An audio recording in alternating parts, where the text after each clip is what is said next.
Hi, everybody. This is Lance from datatraders.com, and today I have the pleasure of talking with Sweet Bobby Gaines. How you doing, Bobby? Hey Lance, how are you? Doing great. You Enjoying look good now that you're out of school. I mean, you look a little more refreshed than you normally would, right? yeah, a little bit. Not 25 kids bugging me, only two daughters, right? And you have five kids as well, right?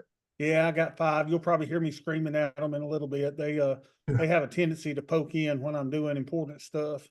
Yeah, I made these YouTube videos for my chemistry because I'm a chemistry teacher, and they were like 10, 15 years ago, and you could see the difference in my face based on having kids or not having kids. So, Lance, so have you ever watched Breaking Bad? Have you ever thought about Breaking Bad? I've only heard that about 20 million times, but yes, Yeah. it's a great show. I didn't know I if you haven't ever thought about considered. doing You and I can actually do that, Lance. I'll be your Jesse and you can be Walt. How about that? it. um, we'll see if my wife is okay with that one. Probably not. Probably not. I'll probably just do the first episode. He's the chemistry teacher, and then just have fun with that. Oh, I guess trade too, right? My sister is a drug dealer, and Huh. she went to Auburn. She's a pharmacist, so she's a legal drug dealer. And she made these wonderful lollipops that you put in your mouth, like if you've got a throat problem. And I told her, girl, we could sell these on the black market, and I hadn't convinced her to do it yet, but they're great. My wife's a nurse. She could administer them too. There you go. Yeah, See, we got a family business going. there you go. So I wanted to have this quick meeting just to have other people know about each other, what our trading methods are. We could also talk about Breaking Bad and other stuff too while we're at it. So Sleep, if you want to just tell me a little bit about your background in trading. I know you've been at it for a while. You did some buy and hold for a while. Now you're doing a lot of futures. Yeah, I started in 2012 when I found Tom and Tony and Tasty Trade on my TV. I was putting in a new TV. My kids had destroyed one of my TVs by throwing a rock into it. And so I was installing a new TV and I was looking at the Roku channels there, and Tasty Trade had a channel. And I thought, who are these two clowns? And I was like, oh my God, they're trading options. And I had an undergraduate degree in finance, and we talked about options for maybe 15 minutes during the whole class. And it was just something that just, it captivated me immediately. And then of course, Karen, the super trader, was on not long after, and I really went down a rabbit hole with her. So Yeah. that's where I started out. Yeah. You did a lot of buy and hold in like your 401k or from your professor job, right? Yeah, like when I was with the government, I worked for almost 30 years with the federal courts, and they have a thrift savings plan. And so what I Okay. did is I would put 10% of my salary into the thrift savings plan, into the C fund, which is the S&P 500. And that's all I did for almost 30 years and got a 5% match. So that's where I, made my retirement money. But I'm having a lot of fun, trading options and futures now. And it's just opened up a whole new world that I never knew was out there. Yeah, very, very Lance, interesting how story. many accounts have you blown up in your life? I've blown up a few in Blown the up past. completely. One, and it wasn't that big of one account either. Selling a Okay. meme stocks options was not fun, especially during COVID. That was Well, crazy. everybody still says that I'm going to blow up. I'm just waiting to blow up. And, I've heard that for years. And back when I didn't know what I was doing, it's when I was blowing up accounts. But I think I'm a little bit better now. And I don't think that I'm going to be blowing up, even though there are some out there that always say, oh, you're picking up pennies in front of a steamroller, blah, blah, blah, blah, blah. And you're going to Right. blow up and all of this. And we hear this all the time. But yet somehow we still survive it, don't we? Yep. And we get these people over and over again saying, how can I make my 20, 30% a month? Because making 2, 3% a month isn't going to cut it. And there's no way that I could do well in life with it. So then they just ignore us afterwards, right? Yeah, y'all think about it, Lance. Bernie Madoff, who was not trading any money, but he told his investors that he was getting between 10 and 12% Well, per month, and they love the dude, love the dude. But if you tell people in the options trading world, hey, we're going to do 10 to 12% a year, they hate you. They're like, oh my yeah. gosh, it's not enough. And with the strategy that I have, I am firmly convinced that I can do 20% minimum per year. And on the conservative side, and even when you tell people that, they're like, that's not good enough. I don't know what people are looking for out there. But, if you could get 20% on average per year, you're among the greatest money managers on the planet. Oh, yeah. Of course, just show them moneychimp.com or any compound interest calculator. Just have to be patient about it. Maybe it takes 5, 10 years, but those accounts will grow really high, 20% a year. Yeah, I think people want the GameStop experience. They want to make it all right now, and I never have got that or fell into that trap of buying options. Have you ever been an options buyer, net options buyer? I've occasionally I have. I actually did a few of the memes, GME AMC, but it was a really small percent of my account, like maybe 1%, and I didn't even risk the full 1% of my account anyway. Um, I actually did pretty well on AMC the very first time I did it during the whole GME craze, and it went up about 50% in not even an hour. And then I was like, this is not a good thing to happen. If you win the first time, that's how you get hooked, just like the casino. You actually want to lose the first time and then realize what you're doing and why it's not really a good plan in the end. Well, that's how I got into options is with the trading and the stocks and all of that is not only did I find Tasty Trade, but I was playing online poker and Mm. I was playing with real money. And when my wife found out, she just was, oh my God, it was the worst thing ever.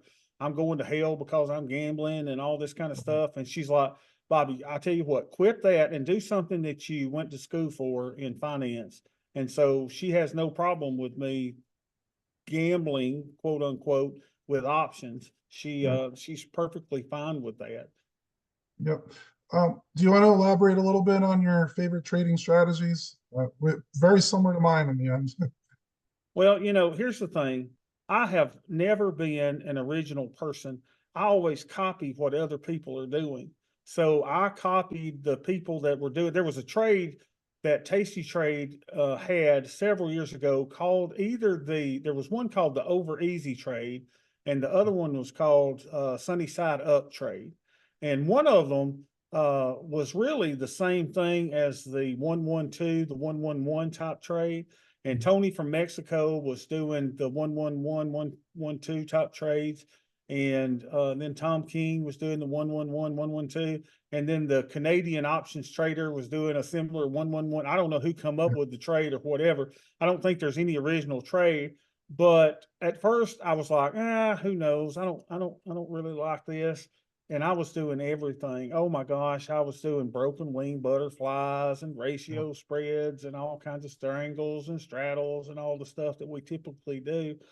But what happened was during 2022, when the market was down, the broken wing butterflies weren't working, the strangles weren't working, the naked puts weren't working, but the only thing that was working was these 1-1X type trades.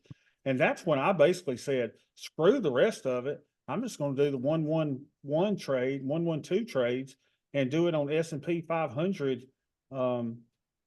instruments. Like I trade the micros /MES and I trade /ES on my bigger accounts. But that's really all I do. Now, Lance, about a week ago, I had a little idea that I was going to probably try to branch into gold and try to branch into crude Yeah. oil. And then someone said, Raging Bull said, hey, Bob, or is what you're doing successful? I'm like, yeah. He's going, why would you change? And isn't it amazing how we as traders, and I'm sure you're guilty of it too, Lance, how Mm. many times we find something that works and then we start branching off into other areas and doing things and other things. And it's called the shiny object syndrome. And we're all chasing that shiny object. We want to have a risk-free trade. We want to, have no risk on the table. And it's the very risk that we take that allows us to sell these nice, sweet premiums that we collect from selling options to these bozos that are out there buying these options to hedge their portfolios. Right.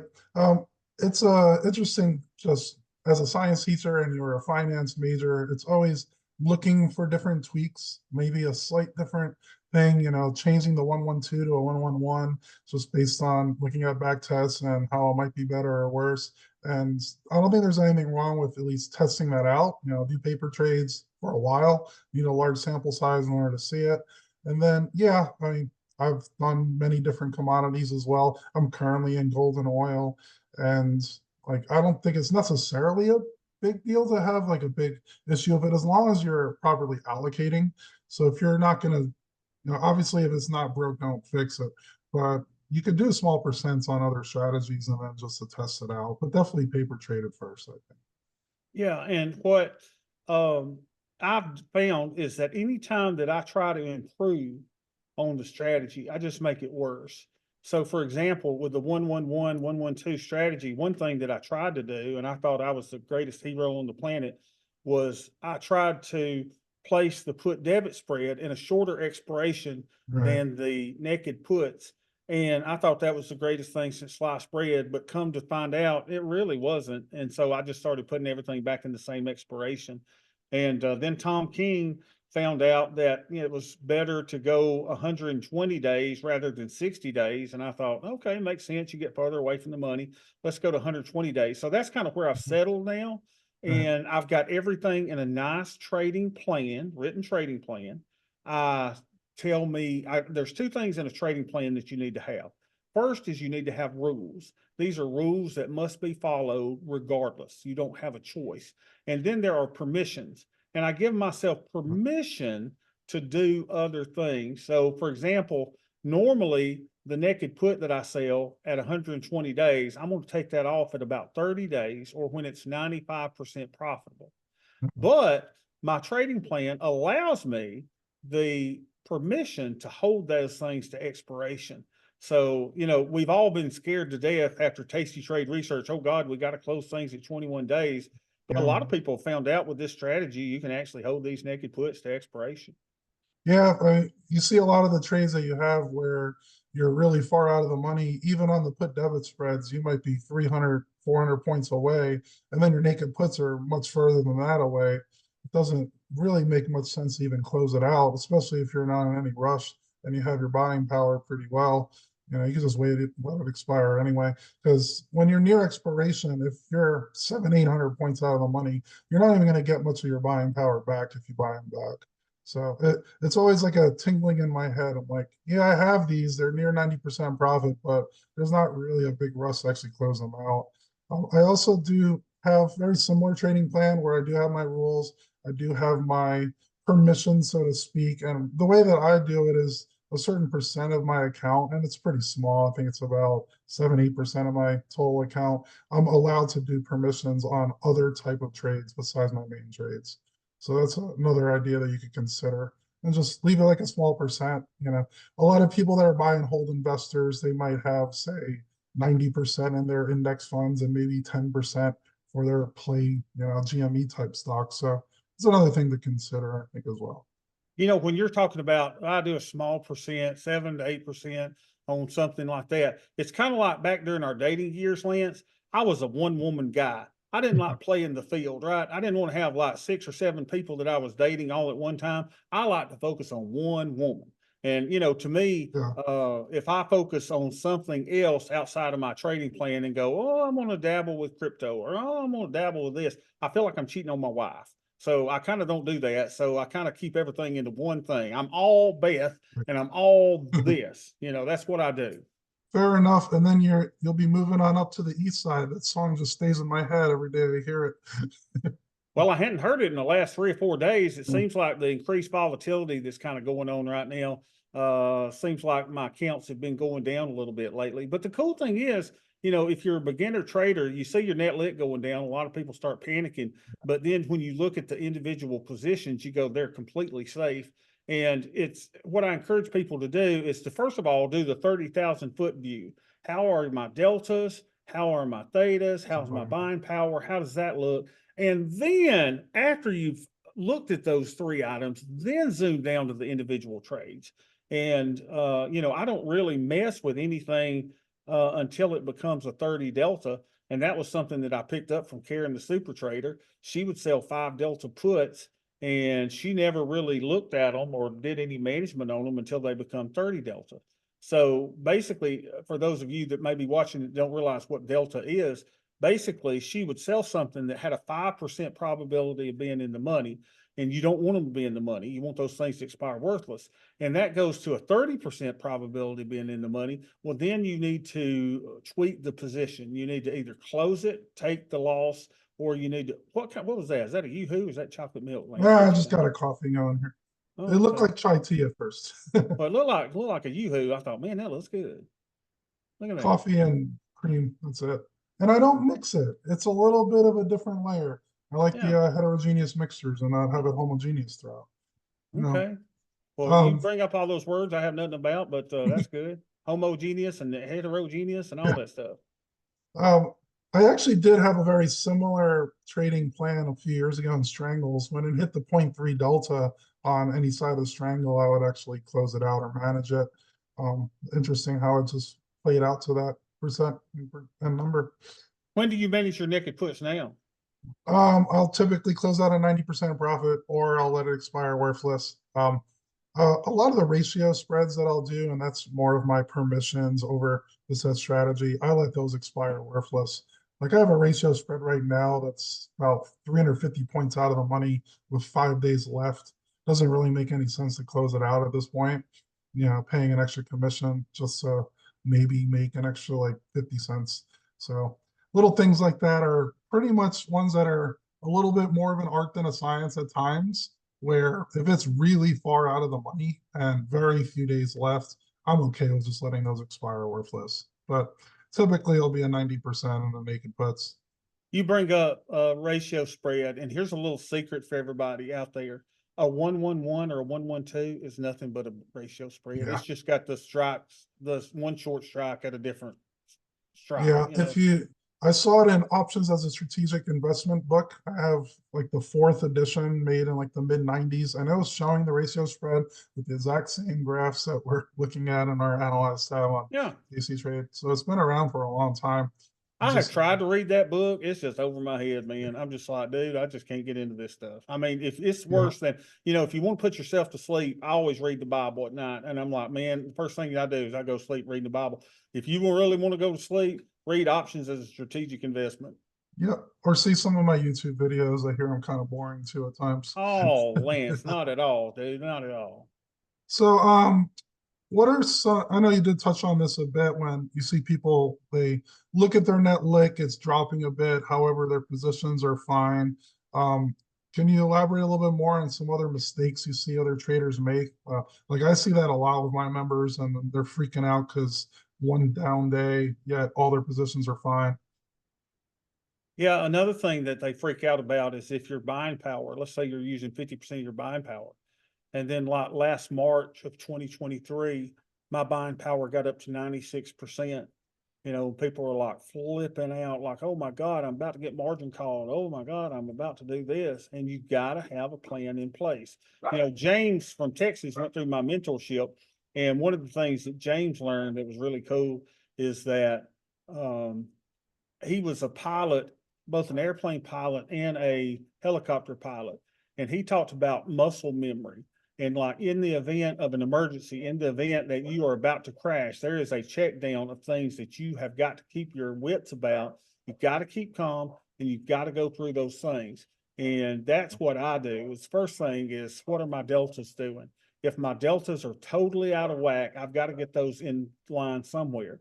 The easiest way to do that is if the market going down, that means my deltas are increasing and I need to get short deltas.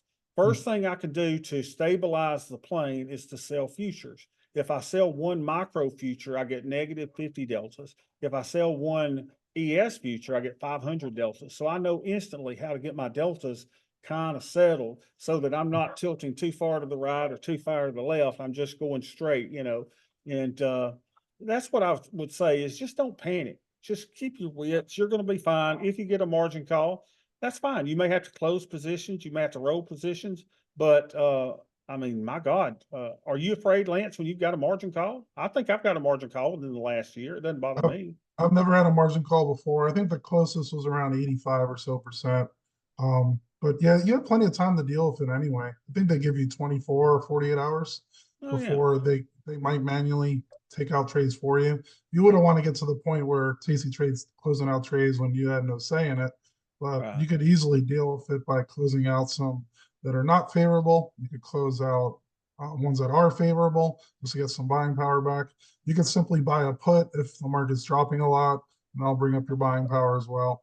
You could sell calls. There's a lot of different things you could do to help mitigate that. But yeah, I like the analogy of like that airplane, like you see it tilting a little bit, and that's why it's very important to track your deltas, your thetas, your buying power, every day. It doesn't take a lot of time.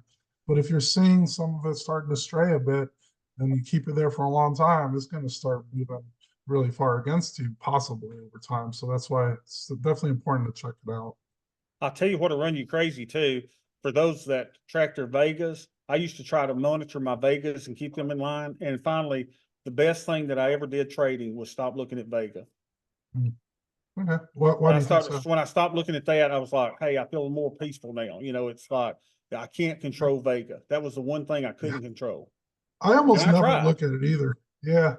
That's the one belt and row. I don't really worry about row much. This row always gets the bad rap of all the Greeks. So no one ever cares about it, right? Yeah, I don't care about it. And I don't care about gamma either. Really?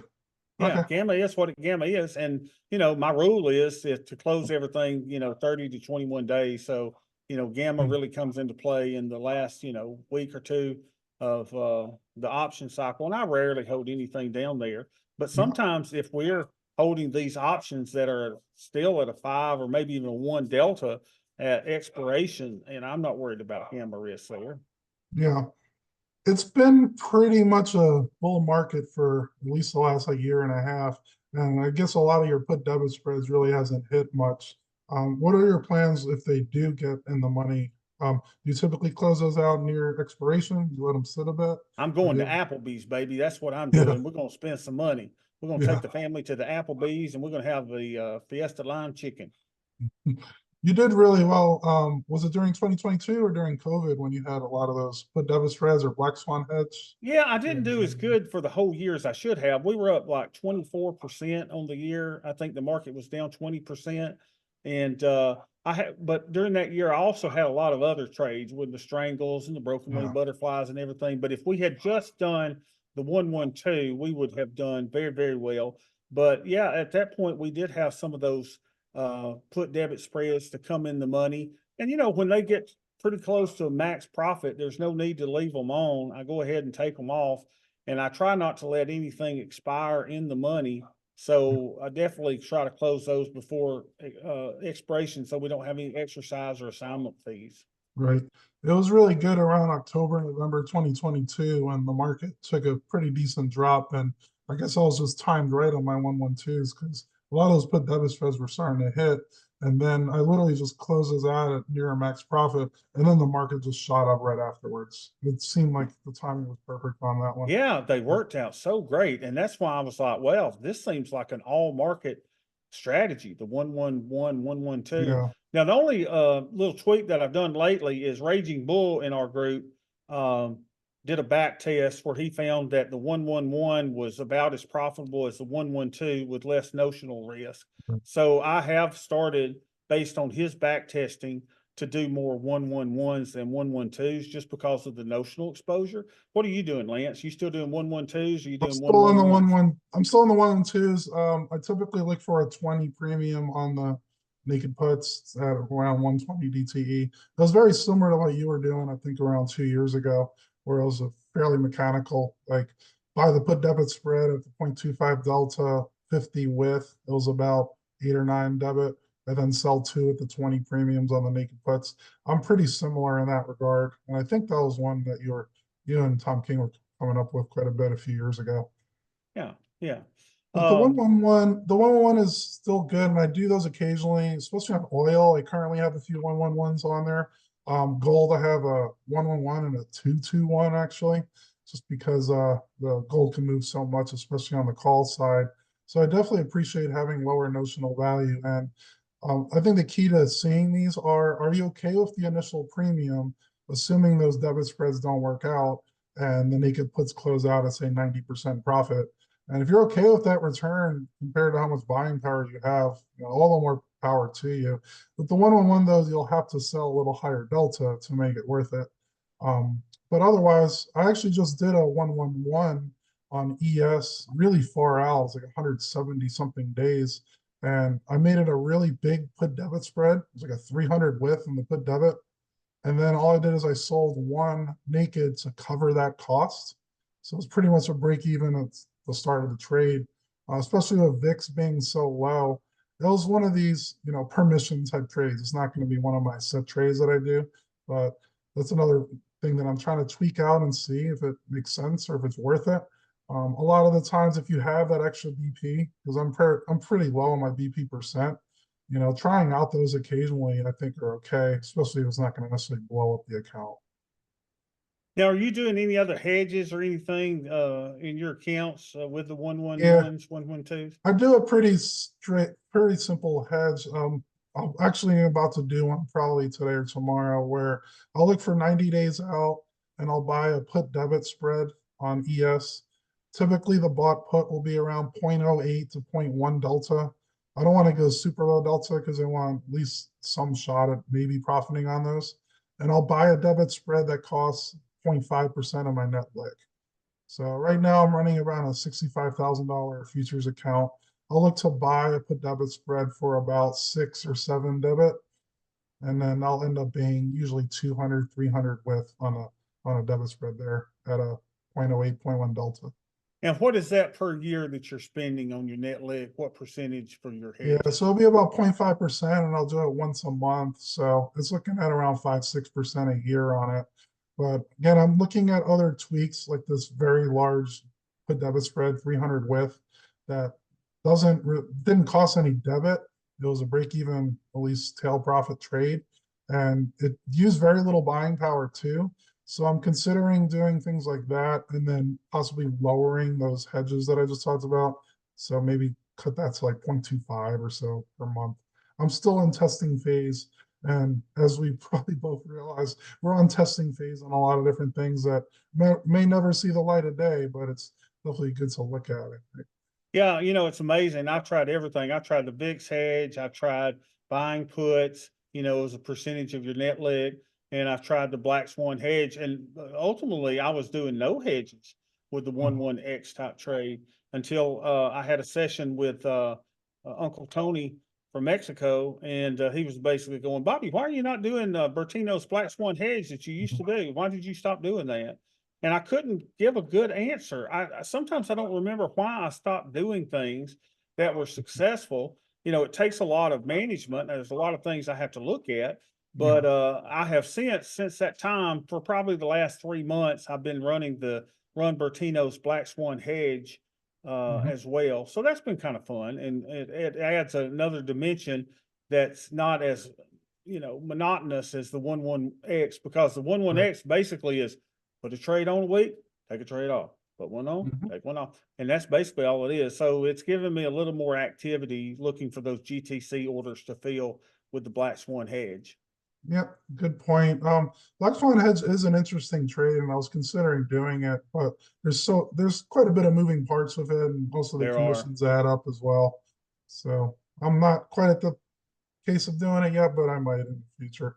The part I Um, like about it is once you get it going, basically you yeah. can put the additional trades on for free. And that's what I like is Mhm. the thought of having, your cake and eating it too, putting on a hedge and having that hedge put on for free, which is kind of cool. So what I'll Right. do is after I buy initial 4 tranches, I wait for a good down day and I will sell something 3 puts for $3. And then I'll put a GTC order in to buy the 5 loans 50 points below it in the same expiration for $1.55. So that will make sure that I'm actually making money on that trade. Yeah. So making about 20, $30 on the trade after commissions. Right. This is a hard one to answer because it's technically a blind spot, but do you think if you had a blind spot in your trading, is there anything you think that might significantly hurt you at one point? I think it's what most people are scared of is the crash. Yeah. If we were to have a 20% down move, how does that affect everybody with, like the COVID move? Right. Um, but I think, Lance, I mean, it's not tested because I've not traded the 1-1X through that type of thing, but I think that I have enough muscle memory now developed that it will be Mhm. okay. Yeah. But I guess time will tell. What do you think that the blind spot is? It probably is something similar. There's gonna have to be some black swan type event that happens that would significantly hurt. And I know I'm gonna stop out on some trades that most likely will end up being okay in the end, but using up too much of my buying power because the black swans will seemingly hurt them, it's going to most likely close them out and there'll be fairly big losses.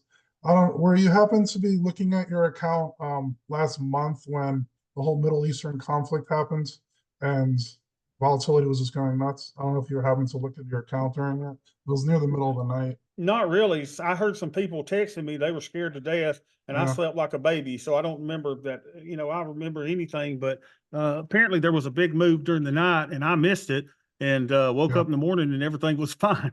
Yeah, it was crazy because I was watching it. I had a lot of members freaking out, so I was looking at my own accounts. Some of those 112s were for ES were down $1,000, $1,500 just overnight, and it wasn't at the stop. So I was watching it because my trading plan says if it hits, the max profit as a stop loss, I'm going to get out, and they came pretty close just on one day, so random event, and then of course, end of the middle of the night, just bounced back up, and then it wasn't that bad of a day in the end. But little things like that could easily happen. And then are you going to be prepared for it or not? It's going to be hard to say in the end, right?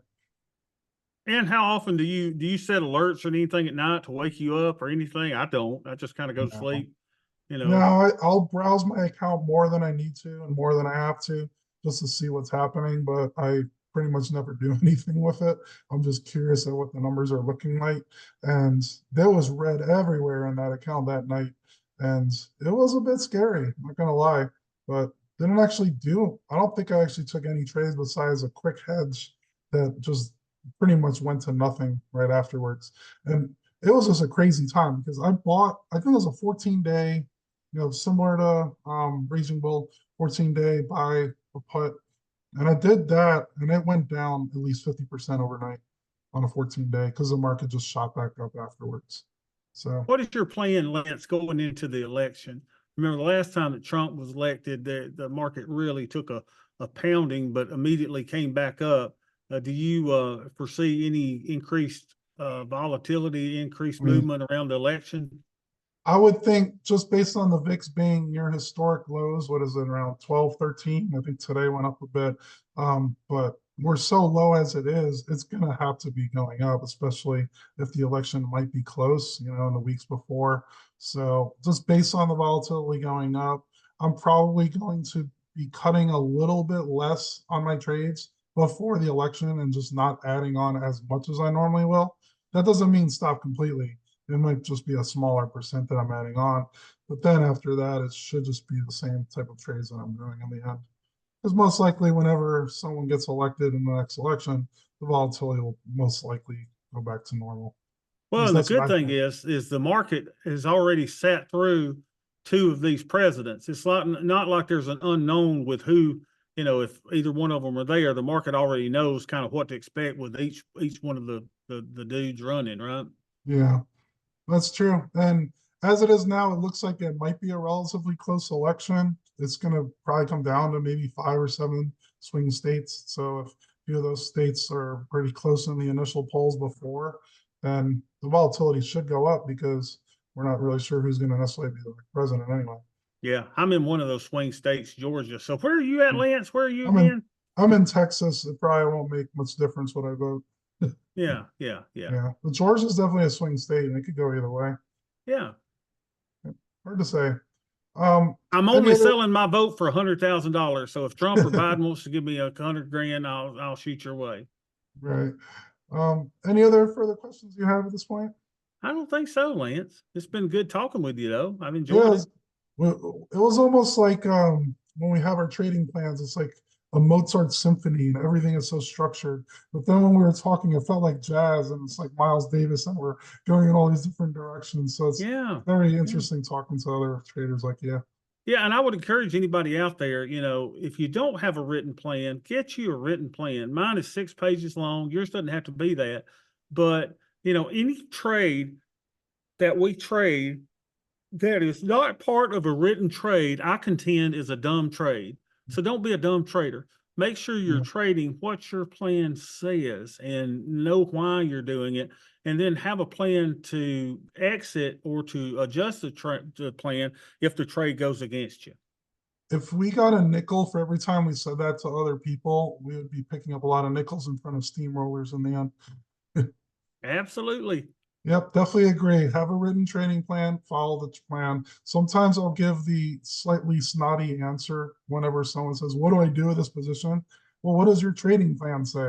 And then Yeah. but I Because don't you know have a they don't, you trading. know they don't have a trading plan. You Yeah. know, they don't And know what then, to do. You got to know what to do.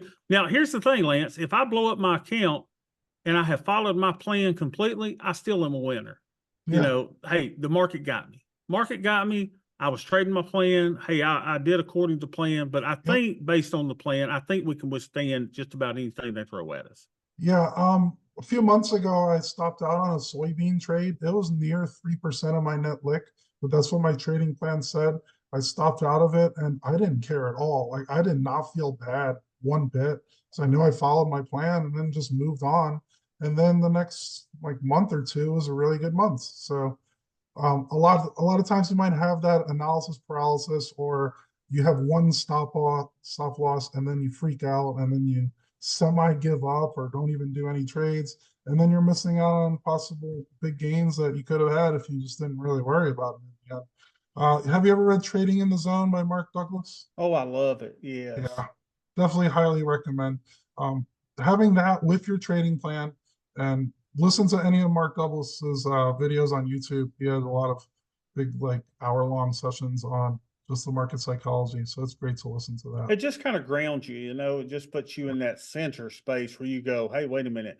I am not a reactive trader. I'm a proactive trader. I've set things up, but I know what to do in the event of calamity. I know what to Right. do, and gives you a lot of peace. Exactly. All right, so we're gonna end this session now. Maybe in the future we could talk again and just elaborate a little bit more on what we're talking about, because we're going a little bit quick. But we'll leave both of these videos on each of each other's YouTube channels. So if you want to reach either of us there, we both have plenty of videos talking about all these different strategies. So I know we're talking a lot quicker than most of you guys are trying to write down, oh, what did you just say right there? So definitely check out both of our channels, and we really deep dive a lot of these strategies. Thanks, Um, Lance. Thanks, everybody. thanks. Have a good rest of the day. Bye bye.